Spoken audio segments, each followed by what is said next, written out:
బ్రహ్మోత్సవం ఇది బ్రహ్మోత్సవం, బ్రహ్మాండ నాయకుని బ్రహ్మోత్సవం. బ్రహ్మోత్సవం ఇది బ్రహ్మోత్సవం, బ్రహ్మాండ నాయకుని బ్రహ్మోత్సవం. శ్రీవారి వార్షిక బ్రహ్మోత్సవాలలో 4వ రోజు ఉదయం కల్పవృక్ష వాహన సేవ. ప్రకృతికి శోభను సమకూర్చేది వృక్షం. అనేక విధాలైన వృక్షాలు సృష్టిలో ఉన్నాయి. అందులో మేటి కల్పవృక్షం. ఇతర వృక్షాలు తాము కాచిన ఫలాలు మాత్రమే ప్రసాదిస్తాయి. అలా కాక కల్పవృక్షం వాంఛిత ఫలాలనన్నింటినీ ప్రసాదిస్తుంది. అటువంటి కల్పవృక్ష వాహనాన్ని అధిరోహించి 4వ రోజున ఉదయం తిరుమాడ వీధులలో భక్తులకు తనివి తీరా దర్శనమిస్తాడు శ్రీనివాసుడు. అమృతాన్ని ఆపేక్షించి దేవాసురులు క్షీరసాగర మథనం చేసినప్పుడు మంధర పర్వతాన్ని కవ్వంగా, వాసుకిని త్రాడుగా చేసుకుని చేసిన మథనంతో విలువైన వస్తువులు ఎన్నో ఉద్భవిస్తాయి. వాటిలో ఈ కల్పవృక్షం ఒకటి. ఈ వృక్షం నీడన చేరిన వారికి ఆకలి దప్పులుండవు.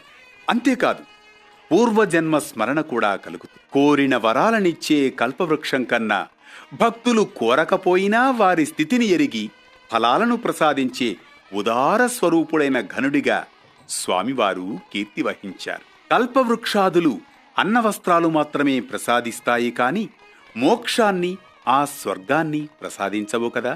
అలా మోక్ష స్వర్గాలను ప్రసాదించే దేవదేవుడు కల్పవృక్ష వాహనాన్ని అధిరోహించడంలో ఆశ్చర్యమేముంది?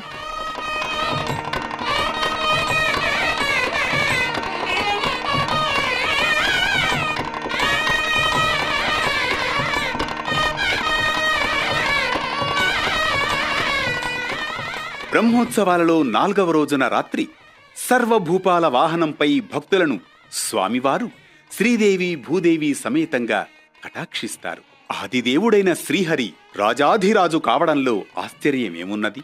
అందుకే శృతి రాజాధిరాజాయ ప్రసహ్య సాహినే అని వర్ణించింది. భూపాలురు అనగా రాజులు. సర్వభూపాలురు అంటే అందరు రాజులు అని అర్థం. రాజా ప్రజారంజనాత్ అన్నట్లు ప్రజలను రంజింపజేసేవారే రాజులు.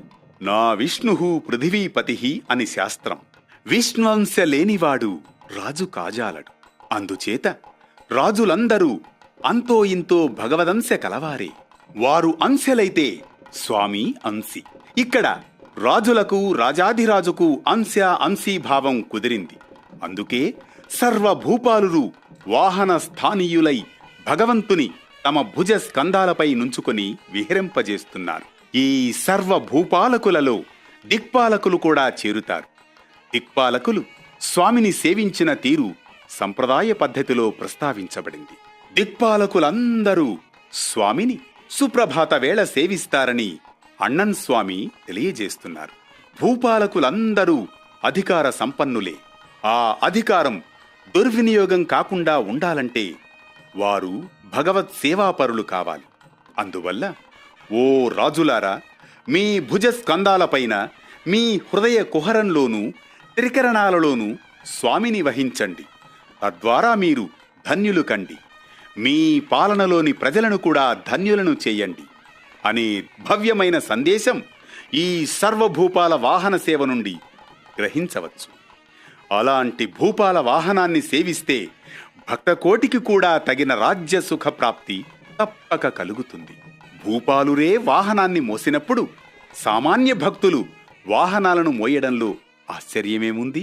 ఈ ప్రపంచాన్ని పాలించే భూపాలురంతా కూడా స్వామివారి యొక్క సేవకులే అని, ఈ భూపాలురంతా కూడా స్వామివారికి వాహనంగా చేసుకుంటారని చెప్పి, మనం కూడా స్వామివారిని శరణు కోరితే సకల శుభాలు కలుగుతాయని చెప్పి ఈ సర్వభూపాల వాహనం పైన స్వామివారిని దర్శించుకొని యజ్ఞయాగాదులు చేసిన ఫలితాలు, సకల శుభాలు కలుగుతాయి.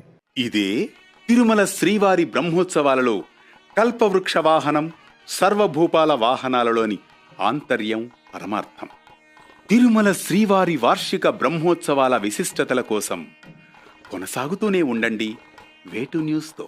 బ్రహ్మోత్సవం ఇది బ్రహ్మోత్సవం, బ్రహ్మాండ నాయకుని